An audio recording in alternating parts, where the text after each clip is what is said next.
Galaxy News Hour live. संघीय संसदको budget अधिवेशन सुरु भएपछि बल्ल संसदीय समितिहरूको पहिलो बैठक सुरु भएको छ। संसद अधिवेशन सुरु भएको 4 महिनासम्म पनि राजनीतिक भागवण्डा नमिलेकै कारण समितिहरू गठन नै हुन सकेनन्। चुनाव पछिको पहिलो संसद अधिवेशन पुस 25 मा सुरु भए पनि लामो समय संसदीय समितिहरू नै बन्न सकेनन्।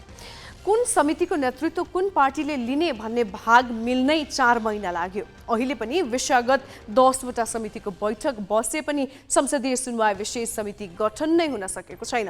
यही कारण प्रस्तावित प्रधान न्यायाधीशको सुनवाई रोकिएको छ। सर्वोच्च अदालत 15 महिनादेखि नेतृत्वविहीन हुँदा पनि त्यो रिक्तता चिर्न कसैले पनि वास्ता गरेको देखिँदैन। यसले पनि संसदीय व्यवस्था र संवैधानिक प्रणालीप्रति राजनैतिक दलका नेताहरूको निष्ठा र संवेदनशीलताको अभाव दर्शाउँछ। संसदीय समिति यस्तो थलो हो जहाँ सांसदहरू दलीय अडान वा पक्षधरताका आधारमा नभई विज्ञका रूपमा उपस्थित हुन्छन् भन्ने मानिन्छ। विभागीय मन्त्रीसहित सरकारी अधिकारीलाई त्यही बोलाएर जवाफदेही बनाइन्छ। विभिन्न क्षेत्रका विज्ञ तथा सरकारवालाका कुरा सुनिन्छ। महत्त्वपूर्ण मुद्दामा अध्ययन अनुसन्धान र छानबिन गरिन्छ। सरकारी खर्चको औचित्य केलाइन्छ। विधेयकमाथि दफावार छलफल गरिन्छ। कानुनलाई कस्तो बनाउने भन्ने आकार तय गर्ने थलो नै समितिहरू हुन्। त्यसैले समितिहरूको काम मन्त्रीहरूलाई समितिमा उपस्थित गराउने, मन्त्रालयलाई निर्देशन दिने र भत्ता पचाउन मात्र सीमित नहोस्। समितिका छलफललाई अवमूल्यन गरी शीर्ष नेताका निवासबाट आउने निर्देशनका लागि मुख ताक्ने प्रवृत्तिको अन्त्य होस्।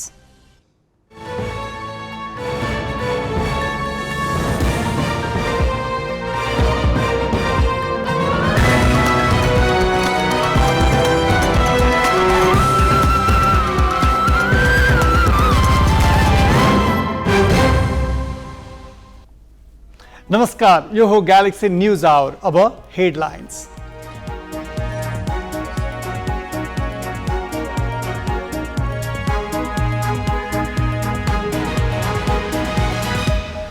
टिकापुर घटनामा रेशम चौधरीलाई जन्मकैद हुने जिल्ला र उच्चकै निर्णय सर्वोच्च अदालतबाट पनि सदर।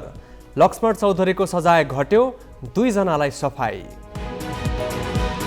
प्रतिनिधि सभा गठन भएको 4 महिनापछि संसदीय समिति क्रियाशील। 10 वटै विषयगत समितिले गरे बैठक। समितिलाई कर्मकाण्डी मात्र बनाउन नहुनेमा सांसदहरूको जोड। सरकारका नीति तथा कार्यक्रमका लागि सत्ता घटकसँग प्रधानमन्त्रीले मागे सुझाव। अर्थतन्त्र सुधारमा सबैको जोड, सुझाव कार्यान्वयन हुनेमा सहयात्रीकै आशंका। राष्ट्रपति जेलेन्स्की युरोप भ्रमणबाट फर्किए लगत्तै कियवमा रुसको हवाई आक्रमण तीव्र। छिट्टै जवाफी कारबाही थाल्ने युक्रेनको चेतावनी।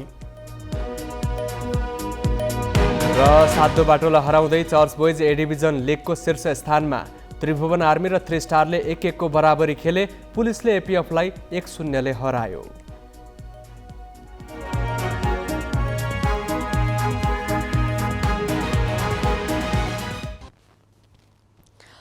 संसदीय समितिलाई मिनी संसदका रूपमा लिने गरिन्छ। समिति जति सक्रिय हुन्छन्, संसद उति नै प्रभावकारी हुन्छ।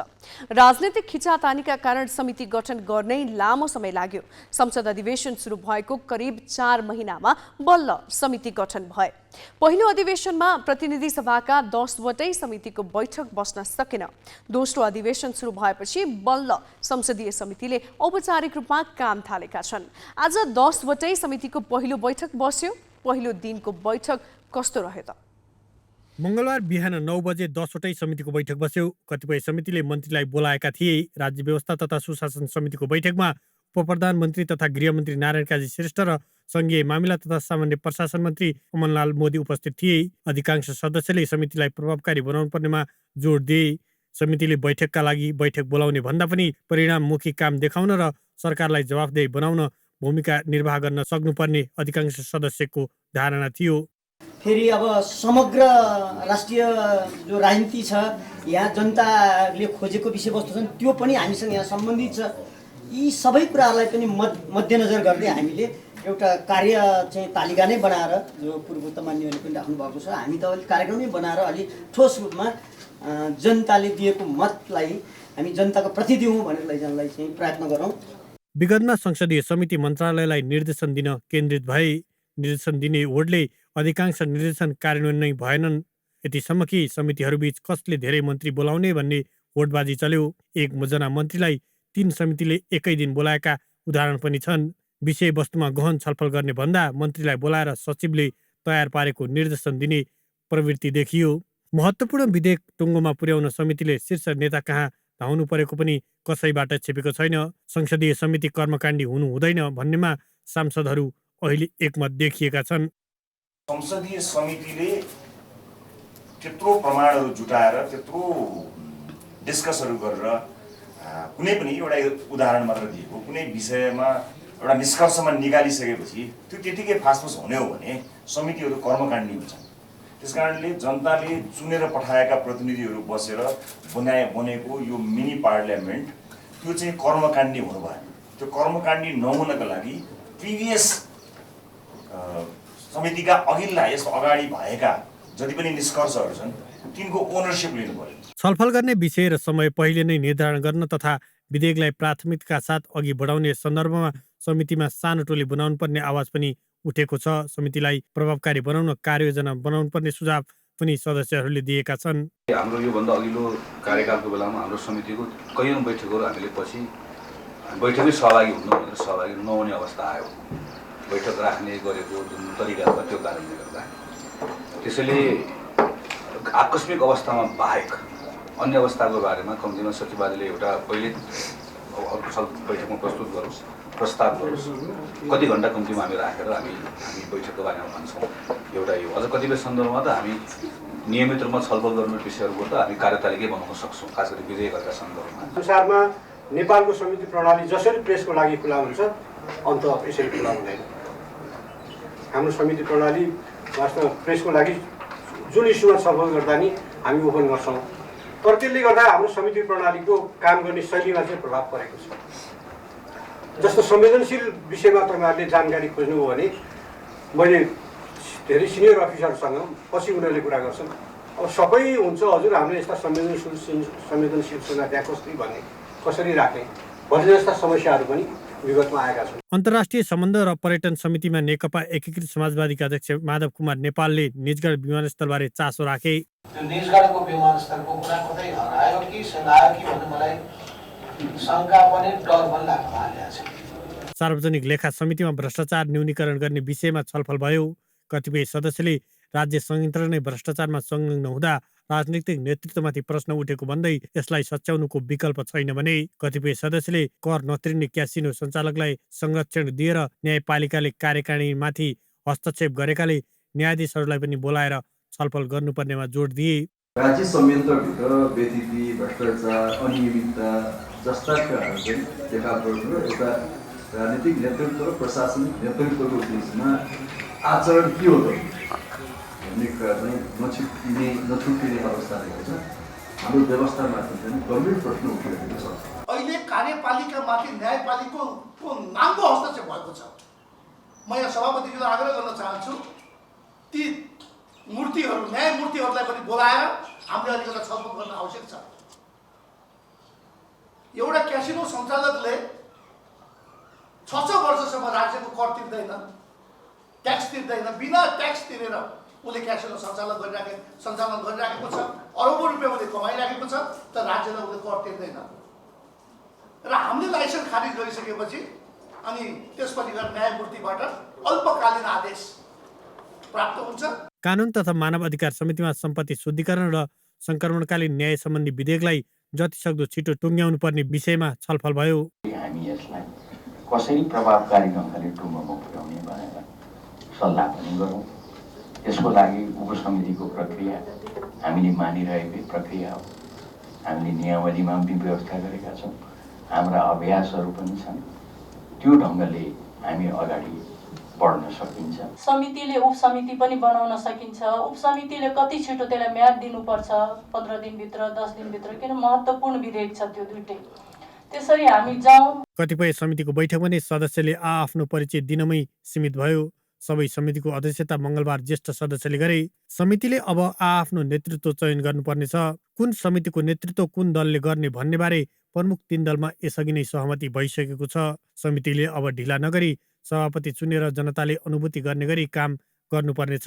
दलगत आग्रह र पूर्वाग्रहभन्दा माथि उठेर सरकारलाई जवाफदेही बनाउन तथा सुशासन कायमका लागि भूमिका निर्वाह गर्न नसके समितिहरूको औचित्यमाथि फेरि पनि प्रश्न उठ्नेछ। क्यामेरामा साधुराम लामिछाने र सबिन महर्जनका साथ अङ्गराज नेउपाने, ग्यालेक्सी फोके, काठमाडौँ।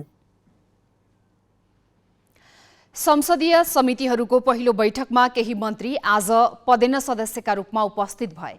पहिलो बैठकमा कुनै एजेन्डा थिएन, तैपनि सदस्यहरूले आफ्ना धारणा राखे, मन्त्रीहरू पनि नबोली बसेनन्। उनीहरूले पनि आफ्नो जिम्मेवारीभित्र पर्ने विषयमा समितिका सदस्य सामु अनेक प्रतिबद्धता जनाएका छन्। कुन मन्त्रीले के भने त? काम गर्दै त अगाडि बढ्यौँ, तर यो शान्ति प्रक्रियालाई हामीले टुङ्गोमा पुर्याउन सकिरहेका छैनौँ। र हामीलाई यो अर्जेन्सी पनि छ। वास्तवमा सारा दुनियाँले हेरिरहेको छ, नेपालीहरू आफै यत्रो चाहिने शान्ति प्रक्रियामा अगाडि बढिरहेका छ। आफैले संविधान पनि लेखन पनि गर्यो, त्यत्रो सेना समायोजन पनि आफैले गर्यो। अब चाहिने यो शान्ति प्रक्रियालाई टुङ्गोमा पुर्याउन सक्छ सक्दैन भनेर दुनियाँको नजर हामीप्रति छ। सार्वजनिक खरिद ऐन जुन छ, ऐन अनुसारको नियमावली समेत यो सार्वजनिक खरिद ऐन विकास मैत्री बनाउने गरी अब संशोधन भन्ने कि नयाँ बनाउने हो कि यसलाई चाहिँ पुनर्व्यवस्थित नगरेसम्म विकास निर्माणका कामहरू यस्तै अस्तव्यस्त हुन्छ। यो विकास मैत्री बनाउनु पर्ने जरुरी छ। हाम्रो सक्रिय भूमिका भइदिनु पर्यो, चासो गरिदिनु पर्यो, तपाईँले बोलिदिनु पर्यो, अनि मात्रै एउटा मन्त्रीको बल आउँदो रहेछ। होइन भने त यहाँ अरूले नै यो संसद चलाउँदो रहेछ। हामी त डम्मी मात्रै रहेछौँ, अरूले नै चलाउँदो रहेछ मन्त्री त, हामी त सोकेसको मान्छे मात्रै रहेछौँ। म आफूलाई लागेको कुरा यो हो। अब के न्यूज संक्षेपमा। सर्वोच्च अदालतले 2072 सालमा कैलालीको टिकापुरमा भएको हत्याकाण्डका दोषी रेशमलाल चौधरीलाई जन्मकैद गर्ने तल्ला अदालतकै फैसला सदर गरेको छ। सर्वोच्च अदालतका न्यायाधीश द्वय आनन्दमोहन भट्टराई र नहकुल सुवेदीको संयुक्त इजलासले मङ्गलबार रेशम चौधरीलाई जन्मकैद गर्ने जिल्ला र उच्च अदालतको फैसला नै सदर गरेको हो। 8 सुरक्षाकर्मी र 1 दुधे बालकको ज्यान जाने गरी 2072 भदौ 7 मा भएको घटनालाई कैलाली जिल्ला अदालतले हत्याकाण्ड मात्र नभई नरसंहार भएको र त्यसमा मुख्य भूमिका रेशम चौधरीको रहेको ठहर गरेको थियो। दिपायल उच्च अदालतले पनि त्यही निर्णय सदर गरेपछि त्यस विरुद्ध चौधरीले सर्वोच्च गएका थिए। यस्तै सर्वोच्चले ज्यान मार्ने उद्योगमा दोषी ठहर भएका अर्का अभियुक्त लक्ष्मण चौधरीको सजाय 5 वर्षबाट घटाएर 3 वर्षमा झारी दिएको छ। तल्ला अदालतले दोषी किटान गरेका गङ्गाराम चौधरी र सीताराम चौधरीलाई सर्वोच्चले सफाई दिएको छ। बाँकी सबै अभियुक्त हकमा तल्ला अदालतकै निर्णय सदर भएको छ। माओवादीका अयोग्य लडाकुलाई जनै 2 लाख रुपियाँ दिने सरकारको निर्णय तत्काल कार्यान्वयन नगर्न सर्वोच्च अदालतले अल्पकालीन अन्तरिम आदेश दिएको छ। सर्वोच्च अदालतका न्यायाधीश कुमार रेग्मीको इजलासले पूर्व लडाकुलाई रकम दिने निर्णय तत्काल कार्यान्वयन नगर्न आदेश दिएको हो। सर्वोच्चका प्रवक्ता विमल पौडेलले पूर्व लडाकुलाई 2 लाखका दरले राहत दिने निर्णय तत्काल कार्यान्वयन नगर्न अल्पकालीन अन्तरिम आदेश दिएको बताएका छन्। सरकारले तत्कालीन नेकपा माओवादीका अयोग्य लडाकुलाई जनै 2 लाख रुपियाँ दिने कार्यविधि तयार पारेको थियो। 4008 जना अयोग्य लडाकु छन्। गत चैत 6 गते बसेको मन्त्री परिषद बैठकले अयोग्य लडाकुलाई 2 लाख दिने निर्णय गरेको सार्वजनिक भएको थियो। प्रधानमन्त्री पुष्पकमल दाहाल र सभामुख देवराज घिमिरे बीच भेटवार्ता भएको छ। प्रधानमन्त्री निवास बालुवाटारमा भएको भेटमा सदनको काम कारबाही प्रभावकारी बनाउने विषयमा छलफल भएको प्रधानमन्त्रीको सचिवालयले जनाएको छ। भेटमा प्रधानमन्त्री दाहालले जेठ 5 गते सङ्घीय संसदको संयुक्त बैठकमा सरकारका तर्फबाट नीति तथा कार्यक्रम पेश गर्ने तयारी भएको जानकारी गराएका थिए। प्रधानमन्त्री दाहालले आजदेखि संसदीय समितिहरूको बैठक सुरु भएकाले संसदमा विचाराधीन विधेयकहरू टुङ्गो लगाउन सहज हुने अपेक्षा व्यक्त गरे। सभामुख घिमिरेले भने सदन सञ्चालनका लागि सरकार र राजनैतिक दलका तर्फबाट प्राप्त सहयोगका लागि धन्यवाद दिएका थिए।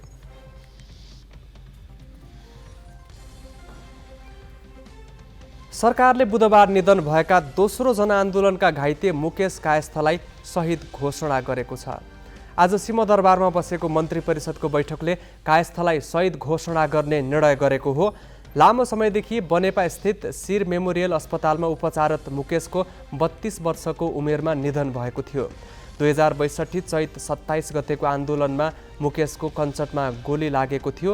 गोली लाग्दा उनी 14 वर्षका थिए। उनलाई जिउँदो शहीद भन्ने गरिएको थियो। बैठकले मदन भण्डारी विज्ञान तथा प्रविधि विश्वविद्यालयको संरक्षकमा सन्दुक रोहित, सुदर्शन राज तिवारी, पुष्करमान वज्राचार्य, सङ्गीता सिंह, पद्म ज्योति, भानु आचार्य सहित 10 जनालाई मनोनित गरेको छ। मन्त्री परिषदले तिलगङ्गा आँखा केन्द्रलाई मानित विश्वविद्यालयको मान्यता दिने सम्बन्धी विधेयक तर्जुमा गर्न शिक्षा मन्त्रालयलाई स्वीकृति दिएको छ। नेपाली काङ्ग्रेसका युवा नेताहरूले रूपान्तरण अभियान घोषणा गरेका छन्। नेपाली काङ्ग्रेसका केन्द्रीय सदस्य मधु आचार्य, युवा नेताहरू गुरु घिमिरे, रञ्जित कर्ण र भूपेन्द्रजङ साई लगायतका नेताले पत्रकार सम्मेलन गर्दै नेपाली काङ्ग्रेस रूपान्तरण अभियानको घोषणा गरेका हुन्। केन्द्रीय सदस्य मधु आचार्यले नेपाली काङ्ग्रेस पार्टी जमुवा पोखरी झैँ भएको बताए। उनले काङ्ग्रेसको चाल, चरित्र र चेहरालाई परिवर्तन नगरी पार्टी रूपान्तरणको सम्भावना नभएको बताए। उनले आफूहरूले पार्टीको समय सापेक्ष रूपान्तरण गर्ने बताए। हाल काङ्ग्रेसभित्र गैर काङ्ग्रेसी चरित्रले बास गरेको उनले बताए। अभियानले जेठ 11 गते जनकपुर, जेठ 16 गते काठमाडौँ, जेठ 20 गते पोखरा, जेठ 22 गते दाङ, जेठ 24 गते सुर्खेत, जेठ 26 गते धनगढी, जेठ 29 गते इटहरी र जेठ 31 गते पुनः काठमाडौँमा बृहत भेला राखेको छ। अर्थमन्त्री प्रकाश शरण महतले भुटानी शरणार्थी प्रकरणमा मिडिया ट्रायल भइरहेको दाबी गरेका छन्। आज पत्रकारहरूसँगको भेटघाटमा काङ्ग्रेस प्रवक्ता समेत रहेका अर्थमन्त्री महतले नक्कली भुटानी शरणार्थी प्रकरणमा प्रहरीले अनुसन्धान गरिरहेका बेला मिडिया र सामाजिक सञ्जालबाट अनावश्यक ट्रायल भइरहेको बताए। यस प्रकरणलाई पार्टीले गम्भीर रूपमा लिएको भन्दै उनले पक्राउ परेका बालकृष्ण खाँडले आफूलाई निर्दोष साबित गर्ने भनेपछि तत्कालका लागि कारबाही नगरेको प्रष्टीकरण दिए। काङ्ग्रेस नेता बालकृष्ण खाँड नक्कली शरणार्थी प्रकरणमा पक्राउ परेको 1 साता भइसकेको छ। पूर्व गृहमन्त्री समेत रहेका खाँड पक्राउ परेपछि उनलाई निलम्बन गर्ने कि नगर्ने भन्ने विषयमा भने काङ्ग्रेसले अझै कुनै निर्णय गरेको छैन। नेपाली काङ्ग्रेसका महामन्त्री गगन थापाले पार्टीमा जुनसुकै तहको जिम्मेवारीमा रहेको व्यक्ति भए पनि गम्भीर आरोप लागिसकेपछि उनलाई पार्टीले बोक्न नसक्ने र बोक्न नहुने बताएका छन्। उनले सामाजिक सञ्जालमा लामो धारणा सार्वजनिक गर्दै आरोप लागेर प्रहरी अनुसन्धानमा भएका व्यक्तिलाई पार्टीले निलम्बन गर्नुपर्ने बताएका छन्। महामन्त्री थापाले त्यस्ता व्यक्ति स्वतः अलग हुनुपर्ने, अन्यथा पार्टीले जिम्मेवारीबाट निलम्बन गर्नुपर्ने धारणा राखेका छन्। यस प्रकरणमा हालसम्म सरकार र नेपाल प्रहरीले गरेको प्रयासको पनि उनले प्रशंसा गरेका छन्। उनले नेपाली नागरिकलाई नक्कली भुटानी शरणार्थी बनाएर लैजाने प्रकरण ठगीको विषय मात्र नभएर सङ्गठित अपराध र मानव बेचबिखन भएको समेत बताएका छन्। पार्टी प्रवक्ता प्रकाश शरण महतले नक्कली भुटानी शरणार्थी प्रकरणमा पार्टीका नेता तथा पूर्व गृहमन्त्री पक्राउ परेपछि पार्टीभित्र कुनै विवाद नभएको बताए लगतै महामन्त्री थापाको यस्तो धारणा बाहिरिएको हो।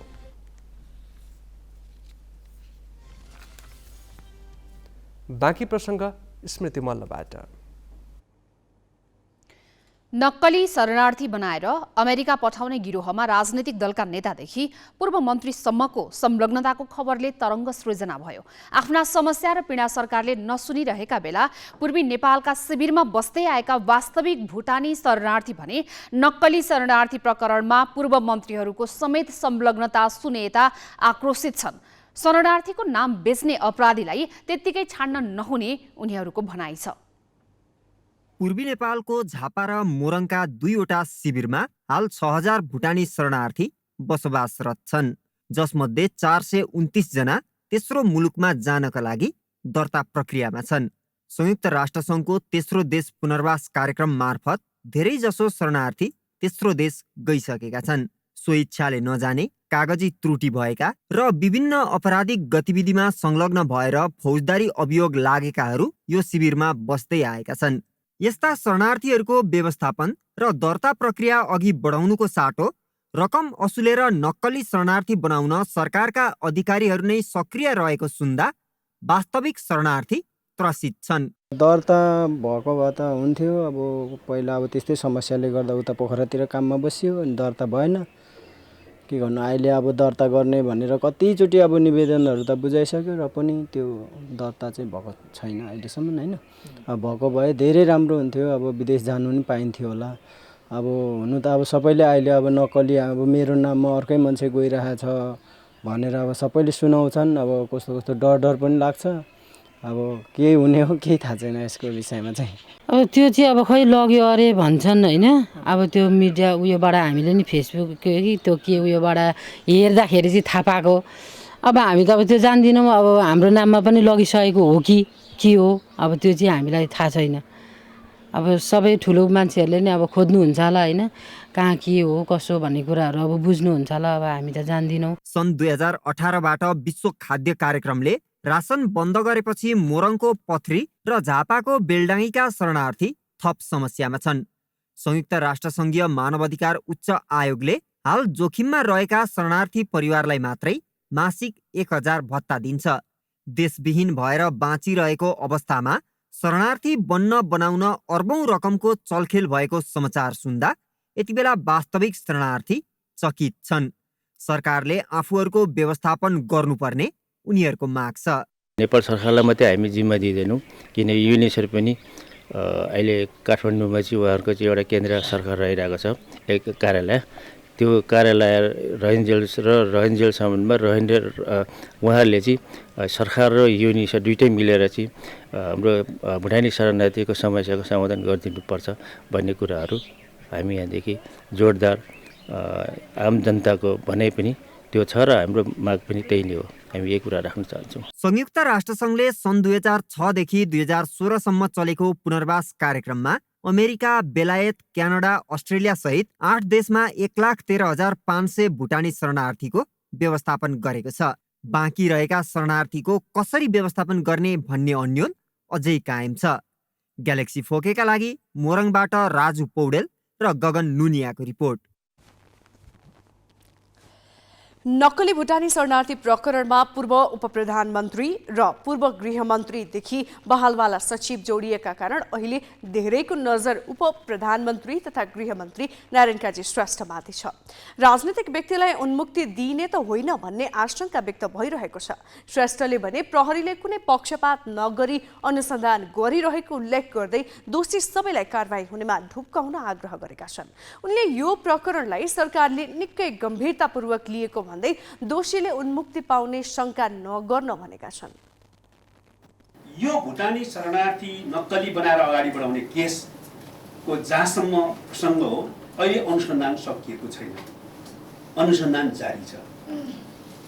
तर अनुसन्धानको समय अत्यन्तै कम भएको कारणले हाम्रो प्रहरी संयन्त्रले अहिले 24 घण्टा काम गर्नु परेको बाध्यात्मक स्थिति छ।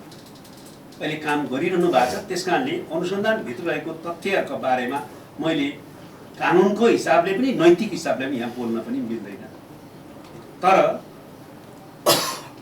प्रहरीलाई प्रारम्भदेखि नै एउटा स्ट्यान्ड बाई डाइरेक्टिभ दिइएको छ।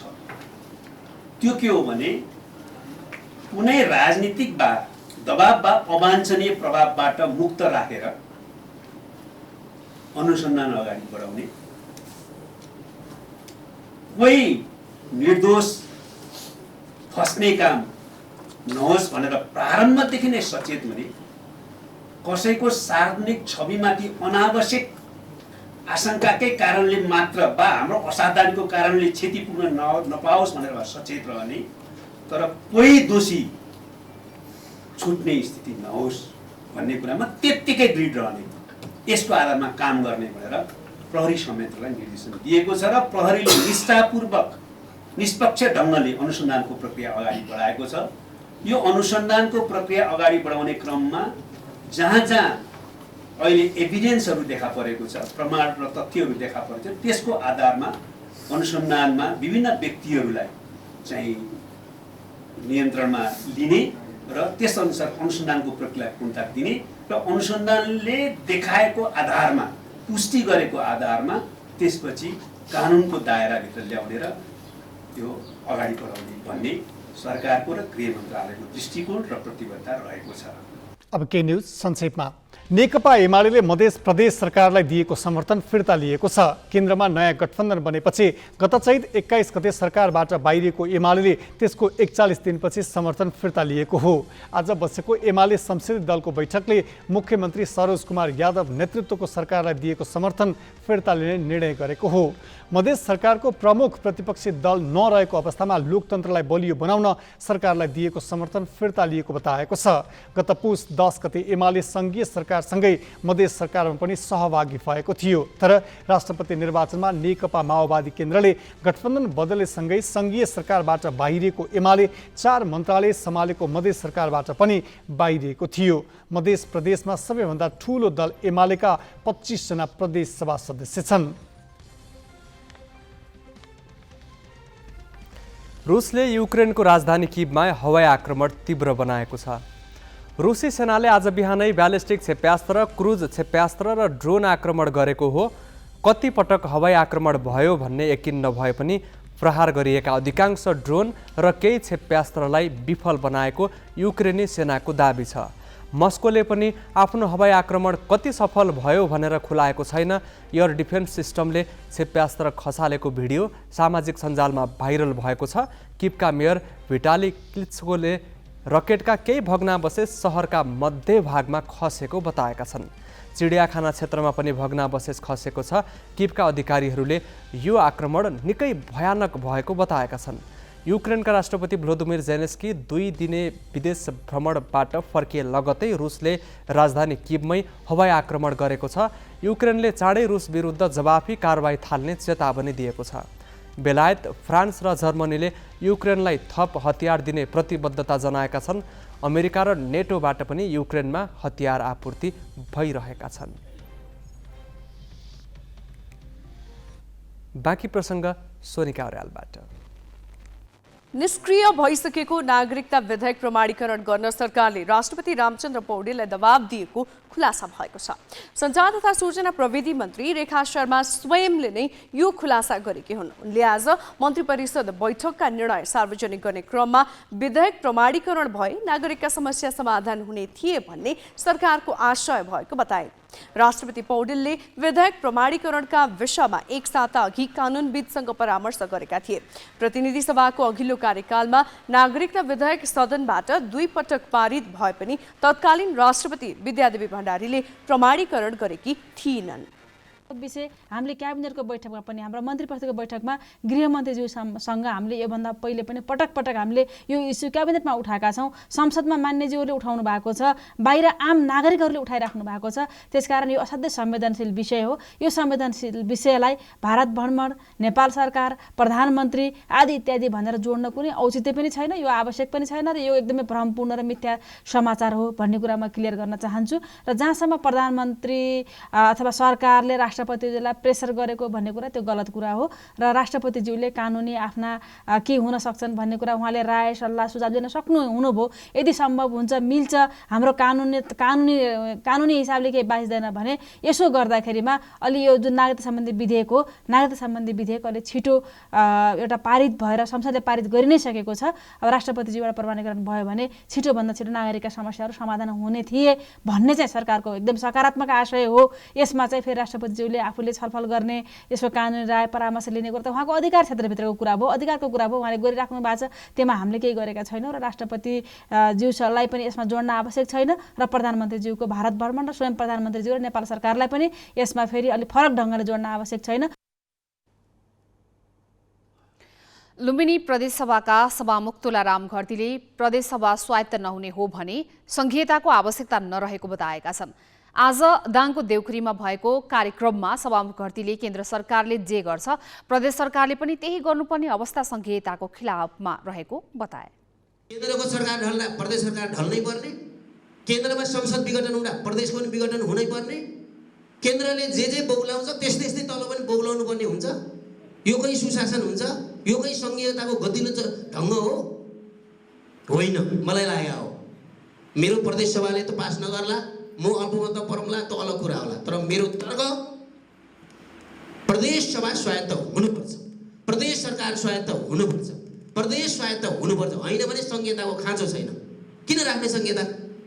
काठमाडौँले सबै डिसिजन गरिदिने हो भने, काठमाडौँको डिसिजनमा सबै लागू गर्ने हो भने किन संहिता चाहियो?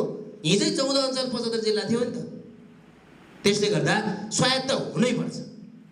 त्यो स्वायत्त भनेको स्वतन्त्र होइन, अलग होइन, सेना उसकै हुने, मुद्रा उसकै हुने, राष्ट्रपति उसकै हुने, छुट्टै राज्य, त्यस्तो होइन स्वायत्त भनेको। स्वायत्त भनेको सुरक्षा सम्बन्धी अधिकार केन्द्रमा हुन्छ, मुद्रा सम्बन्धी अधिकार केन्द्रमा हुन्छ, परराष्ट्र सम्बन्धी अधिकार केन्द्रमा हुन्छ। यो तीनटा कुरा, परराष्ट्र मामिला, सुरक्षा मामिला, अर्थ मामिला, यो यति बाहेक सबै प्रदेशमा हुनुपर्छ। विश्वको सङ्घीय शासनको अभ्यास हेर्नुहोस्, यति भारतमा पनि हेर्नुहोस्। त्यसले गर्दा स्वायत्तताको अभ्यास हामी सबैले गर्नुपर्छ।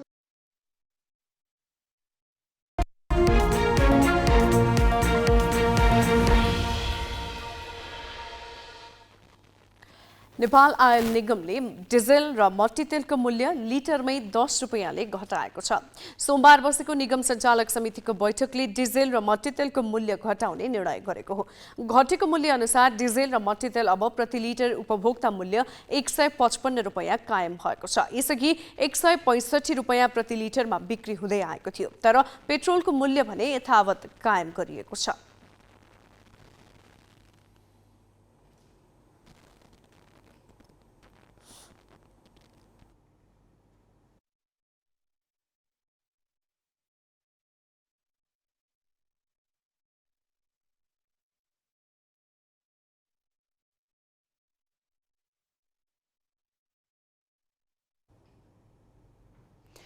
आगामी आर्थिक वर्षको आफ्नो नीति तथा कार्यक्रम सरकारले जेठ 5 गते संसदमा प्रस्तुत गर्दैछ।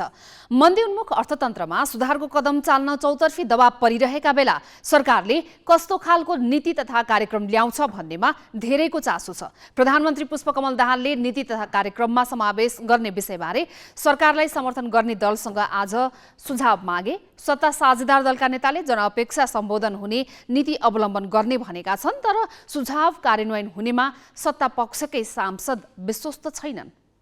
अर्थतन्त्रका बाह्य सूचक सुधार हुँदै गए पनि देश अहिले मन्दीको अवस्थामा छ। आर्थिक गतिविधि निकै साँगुरिएका छन्। उद्योगीले उत्पादन घटाएका छन्। घटाइएको उत्पादन पनि बिक्री भइरहेको छैन, जसका कारण शहरी क्षेत्रका सटर एकपछि अर्को गरी खाली भइरहेका छन्। लक्ष्य अनुसार राजस्व सङ्कलन भएको छैन। ढुकुटी कमजोर भएकाले सरकारले निर्माण व्यवसायलाई काम गरे बापतको रकम दिन सकिरहेको छैन। यो अवस्थाका कारण निजी क्षेत्रदेखि सांसदहरूले सरकारलाई अर्थतन्त्रमा सुधारको कदम चाल्न लगातार दबाब दिँदै आइरहेका छन्। यो पृष्ठभूमिमा सरकारले जेठ 5 गते नीति तथा कार्यक्रम ल्याउँदैछ। दुवै सदनको संयुक्त बैठकमा राष्ट्रपति रामचन्द्र पौडेलले नीति तथा कार्यक्रम प्रस्तुत गर्नेछन्। नीति तथा कार्यक्रममा समावेश गर्ने विषयबारे प्रधानमन्त्री दाहालले सोमबार सत्ता साझेदार दलका नेतालाई सिंहदरबारमा बोलाएर सुझाव मागे। कांग्रेस सभापति शेरबहादुर देउबा, जनता समाजवादी पार्टीका अध्यक्ष उपेन्द्र यादव, नेकपा एकीकृत समाजवादीका अध्यक्ष माधव कुमार नेपाल, जनमत पार्टीका अध्यक्ष सीके राउत, लोकतान्त्रिक समाजवादी पार्टीका अध्यक्ष महन्त ठाकुर, नेपाल समाजवादी पार्टीका अध्यक्ष बाबुराम भट्टराई, राष्ट्रिय जनमोर्चाका अध्यक्ष चित्रबहादुर केसी लगायतले दाहाललाई सुझाव दिएका थिए। उनीहरूले जनअपेक्षा सम्बोधन हुने गरी नीति तथा कार्यक्रम ल्याउन सुझाव दिएका छन्। उनीहरूले आर्थिक सुधारलाई प्राथमिकता दिन भनेका छन्। के कुराहरूलाई जोड दिने भन्ने बारेमा अहिलेको समग्र आर्थिक अवस्थालाई अगाडि बढाउनको लागि प्राथमिकता क्रम तोक्दाखेरि कृषिलाई, पर्यटनलाई अलि जोड दिएर रोजगारी सिर्जना गर्ने र अलि नयाँ तरिकाले हामी देशको समग्र स्थिति र खास गरेर हाम्रो प्रतिभा पलायन र जसरी हाम्रो युवा शक्ति चाहिँ बाहिर गइरहेको छ, शिक्षामा हामीले यहाँको शिक्षालाई कसरी चाहिँ व्यवस्थित गर्न सक्छौँ भन्ने अर्थमा सुझावहरू दिने काम भएको छ। सरकारले हरेक वर्ष नीति तथा कार्यक्रम ल्याउने गरेको छ, तर कार्यान्वयनको अवस्था निकै चिटलाग्दो छ। राष्ट्रपतिले सदनमा प्रस्तुत गरेपछि त्यसलाई रद्दीको टोकरीमा फाल्ने गरेको विगत छ। नीति तथा कार्यक्रम कार्यान्वयन गर्न राजनीतिक नेतृत्व र प्रशासनिक संरचनाले चासो देखाउने गरेका छैनन्। यो पृष्ठभूमिमा सत्ता पक्षकै सांसद आफूले दिएको सुझाव कार्यान्वयन हुनेमा विश्वस्त छैनन्। हामीले त अब हाम्रा सुझाव कार्यान्वयन हुने भए त धेरै ठाउँ लथालिङ्ग छ राष्ट्रको, होइन? कृषिमा, उद्योगमा, शिक्षामा, स्वास्थ्यमा कहाँ छैन चाहिँ गडबडी। त्यस कारण त्यो सुधार गर्नुपर्छ, नयाँ सिराबाट जानुपर्छ। यथास्थितिवादले अब मुलुक धानिन्न भन्ने नै कुरा हो नि हाम्रो त। सुझाव कार्यान्वयन हुँदैन भन्ने हो लागेको छ। हो त्यो सुझाव कार्यान्वयन हुँदैन, त्यो कार्यान्वयन गर्नुपर्छ भन्ने हाम्रो सुझाव हो। पहिले जस्तै कर्मकाण्डका लागि मात्र नीति तथा कार्यक्रम ल्याउने छुट यसपालि सरकारलाई छैन। मुलुकको बिग्रँदो अर्थतन्त्रलाई लयमा ल्याउनु पर्ने बाध्यता छ। सङ्कट पार लगाउने कार्यक्रम ल्याउनुको विकल्प छैन। नीति तथा कार्यक्रममा हिलचक्राइ गरे अर्थतन्त्र थप बिग्रेर जानेछ। धेरै क्षेत्रले राहत खोजेका बेला सरकारले नीति तथा कार्यक्रम कस्तो ल्याउला भन्नेमा धेरैको चासो छ। Pawan Paudel, galaxy 4K, Kathmandu. राष्ट्रिय तथ्याङ्क कार्यालयले आज प्रादेशिक राष्ट्रिय लेखा अनुमान सार्वजनिक गर्यो, जसअनुसार कुल गृहस्थ उत्पादन जीडीपीको आकार सबैभन्दा ठूलो रहेको बागमती प्रदेशमा चालु आर्थिक वर्ष सबैभन्दा कम अर्थात् 1.4% आर्थिक वृद्धि दर हुने प्रक्षेपण छ। गत आर्थिक वर्ष बागमतीमा गण्डकीपछि सबैभन्दा धेरै 6.3% आर्थिक वृद्धि भएको थियो। गण्डकीमा भने यो आर्थिक वर्ष पनि सबैभन्दा धेरै अर्थात् 3.3% आर्थिक वृद्धि हुने अनुमान छ। अघि चाहिँ हाम्रो उपप्रमुख तथ्याङ्क अधिकारीले पनि भन्नुभयो, हामीले चाहिँ 53 खरब 81 अरब चाहिँ बाँड्या हो प्रदेशहरूमा। यो बाँड्दाखेरि सबभन्दा धेरै सेयर चाहिँ के छ भन्नुहुन्छ भने बागमती प्रदेशमा। बागमती प्रदेशको अहिलेको अर्थतन्त्रको आकार भने कति छ भन्नुहुन्छ भने 19 खरब 81 अरबको छ। त्यसपछि बागमती प्रदेश पछिको अर्को ठुलो प्रदेश भने कोशी प्रदेश हो।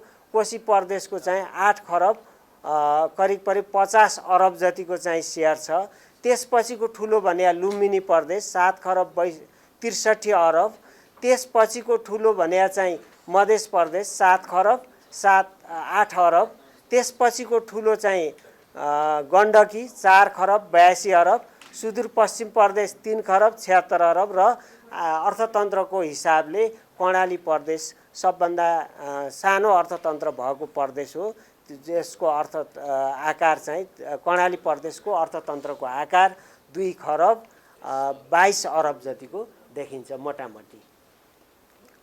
अब यसैलाई ब्रेकडाउन गर्दा हामीले सरसर्ती हेऱ्यौँ भने अब यो हाम्रो चाहिँ अहिलेको राष्ट्रिय अर्थतन्त्रमा सबभन्दा बढी योगदान दिने प्रदेश भनेको बागमती प्रदेश। बागमती प्रदेशले राष्ट्रिय अर्थतन्त्रमा 37% को योगदान दिन्छ। नेपाल दूरसञ्चार प्राधिकरणले मोबाइलको आयात तथा प्रयोगलाई व्यवस्थापन गर्न एमडीएमएस प्रणाली लागू गरेको छ। अवैध रूपमा भित्रने मोबाइललाई प्रतिबन्ध गर्न र सर्वसाधारणको मोबाइल तथा सिम कार्डको अनधिकृत प्रयोगलाई कानुनी दायरामा ल्याउन एमडीएमएसको भूमिका रहन्छ। तर सरकारले भित्रिएका अवैध फोनबारे बेलैमा निर्णय नगर्दा एमडीएमएसमा दर्ता नभएका अनुमानित 40 लाख मोबाइल फोनको भविष्य अझै अन्यलग्रस्त बनेको छ। नेपाल दूरसञ्चार प्राधिकरणका अनुसार हाल 85% नेपालीले मोबाइल फोनको प्रयोग गर्छन्, तर ती सबै वैध बाटोबाट आएका छैनन्। अवैध बाटो हुँदै मोबाइल सेट भित्रिने क्रम रोक्न भन्दै प्राधिकरणले एमडीएमएस प्रणाली लागू गर्न खोजिरहेको छ। सोही अनुसार कानुनी बाटो भएर भित्रिएका मोबाइल सेट बाहेक अन्य नचल्ने व्यवस्था कानुनमा गरिएको छ। सोही अनुसार कानुनी मार्गबाट भित्रिएका सेटलाई स्वतः व्हाइट जोनमा राखी समस्या नभएको सेटमा वर्गीकरण गरियो भने अवैध बाटो हुँदै भित्रिएका सेटलाई नचल्ने बनाउन ब्ल्याक लिस्टमा राख्नु पूर्व ग्रे जोनमा राखिएको छ। त्यस्ता सेट 90% भन्दा बढी अवैध बाटो हुँदै भन्सार छलेर भित्रिएको प्राधिकरणको बुझाइ छ। 40 लाख हाराहारीमा रहेका यस्ता ग्रे जोनमा रहेका सेट के गर्ने भन्ने बारे सरकारले निर्णय नगर्दा तिनको भविष्य अन्यलमा परेको छ। जेठ 1 गतेभन्दा अगाडिका ठुलो सङ्ख्याका मोबाइलहरू ग्रे लिस्टमा छन्। त्यसको मोबाइल बन्द हुने होइन, मोबाइल निरन्तर सञ्चालनमा रहन्छन्, तर व्हाइट लिस्ट गर्न सकिएको छैन। यसको लागि नेपाल सरकारसँग कुरा भइरहेछ र सरकारले यसमा यथोचित निर्णय गर्छ होला। व्हाइट लिस्ट गर्ने मेकानिजम जेठ 1 गतेदेखि भन्सार विभागले नै नोटिस निकालेछ। हामीले त एमडीएमएस इम्प्लिमेन्ट मात्रै गरे हौँ, सरकारको सूचनामा जे हुन्छ त्यही हुन्छ। सरकारले एमडीएमएस प्रणाली सञ्चालनमा ल्याएको गत वर्ष नै हो। मोबाइल सेटको गैर कानुनी आयात र बिक्री वितरण रोक्ने यसको मुख्य उद्देश्य हो। त्यस्तै मोबाइलको प्रयोगलाई सुरक्षित तथा व्यवस्थित गर्ने, चोरी भएका वा हराएका सेटको ट्र्याकिङ र ब्लकिङ गर्न यसबाट सहज हुने भनिएको छ। यो प्रणाली लागू भए चोरी पैठारी हटी राजस्व वृद्धि हुने प्राधिकरणको दाबी छ। तर फेरिरहने सरकार र विभागीय मन्त्रीले यसबारे दोधारे अभिव्यक्ति दिइरहे। स्वयं प्रधानमन्त्री पुष्पकमल दाहालले यो प्रणाली कार्यान्वयन रोक्न मौखिक निर्देशन नै दिए। एकपटक भित्रिसकेका अवैध फोनबारे सरकारले बीचको निर्णय गरिदिए आगामी बाटो सहज हुने प्राधिकरणको भनाइ छ। लाखौँ जनताको हातमा गएको मोबाइल नियम अथवा लागू नगर्दाखेरिको अवस्थालाई बन्द गर्न सक्ने अवस्था सिर्जना हुँदैन। यद्यपि ग्रे लिस्ट त हो नि, होइन? उहाँहरूले आफ्नो प्रमाण ल्याएर दर्ता गर्न नसक्नु अवस्था त हो। यसको लागि उहाँलाई मर्का नपर्ने गरी एउटा डोर गभर्मेन्टले दिन्छ जस्तो लाग्छ मलाई। 2077 जेठ 15 अर्थ मन्त्रालयले राजपत्रमा सूचना प्रकाशित गरेर झिटिगुन्टा सुविधा अन्तर्गत विदेशबाट फर्किएका नेपालीले साथमा एउटा मात्रै मोबाइल ल्याउन पाउने व्यवस्था गरेपछि त्यसको व्यापक आलोचना भएको थियो। भर्खरै उक्त व्यवस्थामा परिमार्जन गर्दै विदेशमा 6 महिनाभन्दा बढी बसेका वा श्रम अनुमति लिएर काम गरी फर्किएकाको हकमा थप 1 सेट मोबाइल ल्याउन सकिने व्यवस्था गरिएको छ। यति हुँदा पनि एमडिएमएसमा दर्ता नभएका 40 लाख मोबाइलबारे वैकल्पिक व्यवस्था नगरी अनिर्णित बन्दा कतै सधैँका लागि मोबाइल नचल्ने गरी बन्दै गर्न लागि त होइन भन्ने संशय एकातिर पैदा भएको छ। अर्कोतिर त्यसरी भित्रिएका अवैध फोनबारे निर्णय लिन ढिला गरे गलत बाटोबाट थप फोन भित्रिँदै जानेछन् र सीमित व्यवसायीले मात्रै लाभ लिनेछन्। क्यामेरामा जय तामाङका साथमा मिलन बुढाथोकी, ग्यालेक्सी 4K, काठमाडौँ।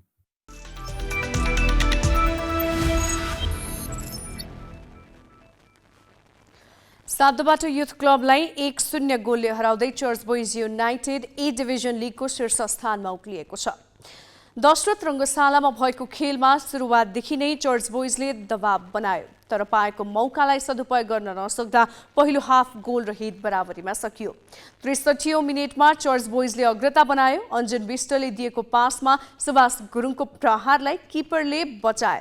रिबाउन्ड्समा सुभाषले गोल गरे। त्यसपछि थप गोल भएन र चर्च बोइज 1-0 को जितमा जावलाखेललाई पछि पार्दै लिगको शीर्ष स्थानमा उक्लियो। जितपछि चर्च बोइजले 33 अङ्क बनाएको छ। सातो बाटोसँग 26 अङ्क छ। शहीद स्मारक ए डिभिजन लिगमा त्रिभुवन आर्मी र थ्री स्टार क्लबले 1-1 गोलको बराबरी खेलेका छन्। दशरथ रङ्गशालामा आज भएको खेलको पहिलो हाफ गोल रहित बराबरीमा सकियो। 68औं मिनेटमा थ्री स्टारले अग्रता बनायो। आर्मीका गोलकिपर विकेश कुथुले प्रहार गरेको किक मिडफिल्डमा लाकेन लिम्बुले नियन्त्रणमा लिँदै सोझै सुन्दर गोल गरे, तर थ्री स्टारले यो अग्रता अन्तिम 4 मिनेट जोगाउन सकेन। 86औं मिनेटमा सुदिल राईको क्रसमा अनमार्क रहेका दिनेश हेन्जनको हेडर महेन्द्र कार्कीलाई लाग्दै गोल भयो। बराबरीमा थ्री स्टार 18 खेलमा 26 अङ्क जोड्दै चौथो स्थानमा उक्लिएको छ। आर्मी भने 18 खेलमा 25 अङ्क साथ 6औं स्थानमा कायम छ। आजै एन्फा कम्प्लेक्समा भएको खेलमा रेलिगेसन जोनमा रहेको नेपाल पुलिसले एपीएफलाई 1-0 गोलले हरायो। जितपछि पुलिस 22 अङ्कसहित 10औं स्थानमा उक्लिएको छ। 22 अङ्क नै रहेको एपीएफ 11औं स्थानमा छ।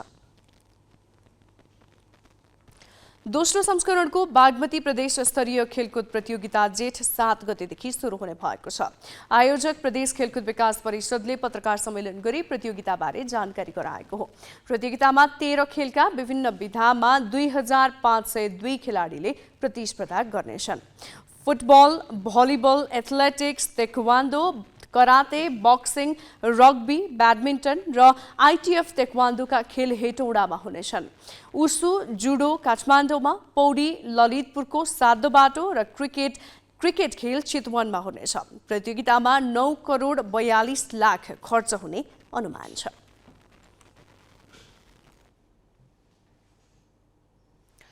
पछिल्लो दशक राष्ट्रिय महिला भलिबल टोलीले महत्त्वपूर्ण 4 पदक जित्यो। ती पदक जित्दा नेपाली टोलीमा रहेकी एक खेलाडी हुन् स्पाइकर प्रतिभा माली। 12औं सागमा कांस्य, 13औं सागमा रजत तथा 2 पटक सेन्ट्रल जोनको उपाधि जित्दा प्रतिभाले उत्कृष्ट प्रदर्शन गरे। तर सोमबारदेखि नेपालमै हुने सेन्ट्रल एसियन भलिबलमा एसोसिएसन काबा महिला च्यालेन्ज कपमा पनि प्रतिभा कोर्टमा देखिने छैनन्। चोटका कारण उनी टोलीमा छैनन्। 2076 मङ्सिरमा नेपालमा भएको 13औं सागमा प्रतिभा र सरस्वती चौधरीको पावरफुल स्पाइकमा नेपालले ऐतिहासिक रजत पदक जित्यो। नेपाली महिला टोलीको बलियो पक्ष पनि स्पाइक थियो। तर जेठ 8 देखि नेपालले नै गर्न लागेको अहिलेसम्मकै ठूलो भलिबल प्रतियोगिता काबा महिला च्यालेन्ज कपमा प्रतिभा र सरस्वतीको जोडीको स्पाइक देख्न पाइने छैन। प्रशिक्षणका दौरान प्रतिभालाई चोट लाग्यो, शल्यक्रिया गरियो, तर पूर्ण रूपमा ठिक हुन नसकेपछि प्रतिभा टोलीमा परिनन्। नेपालले खेलेका अन्तर्राष्ट्रिय प्रतियोगितामा 2072 देखि लगातार अब्बल प्रदर्शन गर्दै आएकी प्रतिभा चोटका कारण पहिलो पटक टिम बाहिर रहेकी हुन्।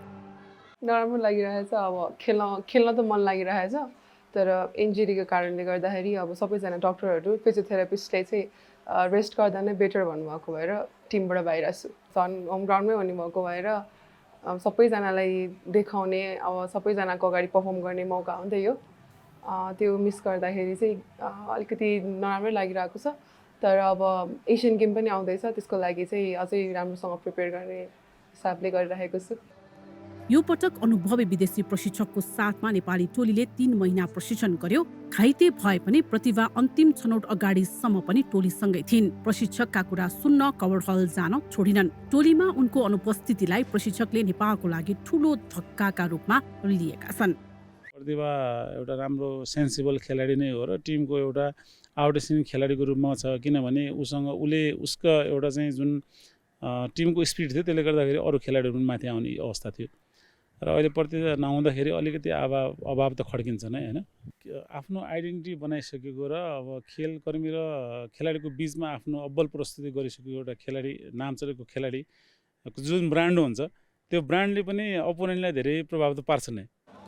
नेपाली महिला भलिबल टोलीले यसअघि लगातार 2 पटक ABC Asian central John volleyball कपको उपाधि जितेको थियो। उपाधिमा ह्याट्रिक गर्ने दाउमा रहँदा कप्तान अरुणा शाहीले प्रतिभाको अभाव खड्किने देखेकी छिन्। अप्ठ्यारो त हुन्छ नि, किनभने अहिले पनि टिममा ऊ जस्तो कन्फिडेन्ट ऊ जस्तो छ नि, अब उसमा भएको क्वालिटी चाहिँ अरू प्लेयरहरूमा छैन। त्यसले गर्दा अलिकति टिमलाई लिएर खेल्ने, टिमको हौसला बढाउनेदेखि लिएर धेरै धेरै राम्रो छ उसको। त्यो खालको अरू प्लेयरहरू चाहिँ आइपुगेको छैन। त्यसले गर्दा टिममा चाहिँ अलिकति प्रतिको चाहिँ ऊ चाहिँ हुन्छ। कतिको मिस गर्नुहुन्छ एज अ क्याप्टेन प्रतिभालाई? एकदमै सबै प्लेयरले नै मिस गरिरहेको छ। झन् एज अ क्याप्टेन अझै एकदमै उस गर्ने भएको भएर नि अझै झनै मिस हुन्छ। राम्रो प्लेयर, टिमलाई लिड गरेर खेल्न सक्ने प्लेयर नहुँदा चाहिँ अफकोर्स मिस चाहिँ हुन्छ। एक सातासम्म चल्ने प्रतियोगितामा प्रतिभा दर्शक दीर्घामा रहनेछिन्। उनका लागि यो पक्कै पनि सहज हुने छैन। यसपालि खेल्न नपाउने भए पनि उनले 4 महिनापछि हुने एसियाली खेलकुदलाई अबको लक्ष्य बनाएकी छिन्। मैले आफैले खेल्न नपाए पनि ट्रेनिङहरू प्र्याक्टिसेसहरूमा चाहिँ जहिले पनि आउने हेर्ने, त्यसरी भए पनि अब उहाँले दिनुभएको नलेज कति छ लिने गरिरहेको थिएँ र अब फेरि अब आफ्टर 1 मन्थ चाहिँ एसियन गेमको लागि पनि उहाँ नै आउनुहुन्छ नि त, त्यो भएर त्यो अपर्च्युनिटीलाई चाहिँ अब ग्र्याब गर्नेछु। प्रतिभा मैदान बाहिर रहँदा उनको स्थानमा युवा खेलाडीले आफूलाई प्रमाणित गर्ने अवसर पाउनेछन्। उनको स्थान निरुता ठगुना र उषा नाथ मध्ये एकजनाले लिनेछन्, जसले स्थान पाए पनि प्रतिभाको अभाव खड्किन दिन्छन् कि दिँदैनन् त्यसका लागि खेल नै कुर्नु पर्नेछ।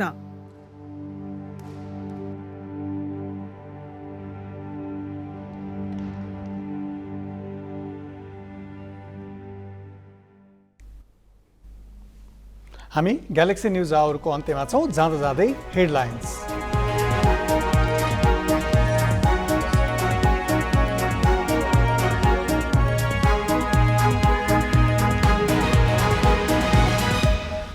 टिकापुर घटनामा रेशम चौधरीलाई जन्मकैद हुने जिल्ला र उच्चकै निर्णय सर्वोच्च अदालतबाट पनि सदर। लक्ष्मण चौधरीको सजाय घट्यो, 2 जनालाई सफाई। प्रतिनिधि सभा गठन भएको 4 महिनापछि संसदीय समिति क्रियाशील। 10 वटै विषयगत समितिले गरे बैठक। समितिलाई कर्मकाण्डी मात्र बनाउन नहुनेमा सांसदहरूको जोड। सरकारका नीति तथा कार्यक्रमका लागि सत्ता घटकसँग प्रधानमन्त्रीले मागे सुझाव। अर्थतन्त्र सुधारमा सबैको जोड, सुझाव कार्यान्वयन हुनेमा सहयात्रीकै आशंका। राष्ट्रपति जेलेन्स्की युरोप भ्रमणबाट फर्किए लगत्तै कियवमा रुसको हवाई आक्रमण तीव्र। छिट्टै जवाफी कारबाही थाल्ने युक्रेनको चेतावनी। र सातो बाटोलाई हराउँदै चर्च बोइज ए डिभिजन लिगको शीर्ष स्थानमा। त्रिभुवन आर्मी र 3 स्टारले 1-1 को बराबरी खेले। पुलिसले एपिएफलाई 1-0 ले हरायो।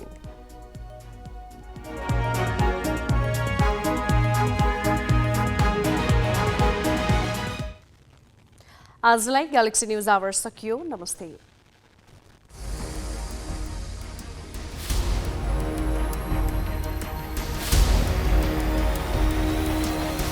This is Galaxy News Hour Live.